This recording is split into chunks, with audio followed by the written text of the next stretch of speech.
係啦，因為大部分嘅陀螺都係右迴旋啊嘛，呢個係一個正常嘅狀況。右迴旋對右迴旋嘅時候咧，呢個紅色嘅方向就係解除固鎖嘅方向。呢個旋轉方向對上佢呢個方向咧，咁其實就會撞開我哋嘅固鎖。咁撞開我哋固鎖咧，其實係有兩道力去撞開嘅。第一道力就係對方旋轉嘅方向撞過嚟，向上撞啦。另一道力就係我哋內核向下轉，所以係有兩道力去撞開我哋嘅固鎖嘅。所以你見到我哋擰個固鎖嘅時候咧，咪會卡咁樣嘅。正常好似好緊，但係點解人哋一下就撞開到咧，或者摸到下就會開咧？其實就係因為你自己轉速再加對方嘅轉速，而導致到你個固鎖容易打開嘅。咁如果我哋改咗之後咧，因為佢嘅轉動方向同我哋本體嘅轉動方向係一樣，而我哋嘅固鎖咧就繼續係同樣嘅方向，所以佢要快過我哋轉動嘅速度，佢先至可以解除到我哋嘅固鎖。相反地，唔係相對地啦，我哋亦都去冇辦法，絕對不可能解除對方嘅固鎖，因為我哋係反方向咗啊嘛。我哋只會越撞越緊對方嘅固鎖，呢個係少少嘅代價，但係換翻嚟嘅就係大家都冇可，大家都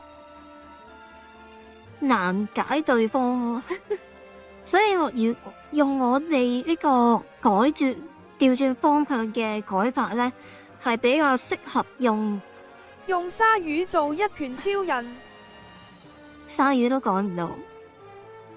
係啊，鯊魚都撞唔開嘅，其實，因為你鯊魚其實佢係靠你個陀螺比較矮啊嘛，佢容易打中你嘅弱點，就同頭先講嘅一樣啦。因為你轉動嘅方向同我哋轉動嘅方向係一樣，所以你嘅轉速要壓倒性咁樣快過，你先可以撞開我哋嘅固鎖。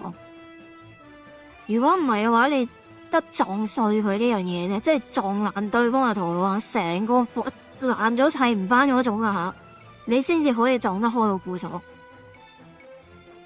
而我哋左迴旋對住對方嘅左迴旋，會發生咩事咧？就係我哋會撞開對方嘅固鎖，對方撞唔開我哋嘅固鎖，我哋係會壓倒性克制翻佢，明唔明啊？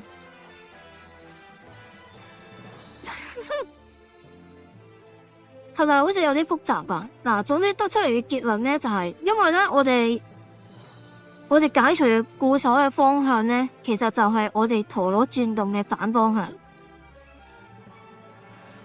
所以如果我哋遇見我哋改完之後嘅反方向嘅陀螺嘅話咧，我哋係好大機會唔會俾佢解固鎖，但係我哋冇可能解除對方嘅固鎖。如果我哋改完係同對方係一樣嘅方向旋轉方向嘅話咧，我哋係會壓倒性成功嘅，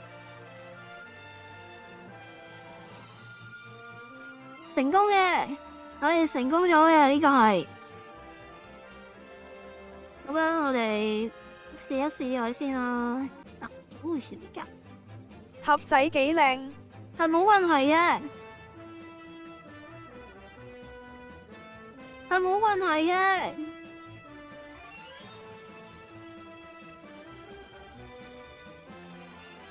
係冇問題啊，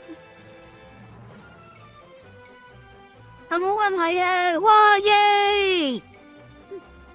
你睇下嗱，點解我頭先講嗰個理論係啱嘅？當左迴旋控制左迴旋嘅時候，係會壓倒性咁樣打贏。雖然佢自己俾人彈飛咗，但係佢壓倒性咁樣打贏嘅，係咪？我頭先講嗰紮理論咧係正確嘅。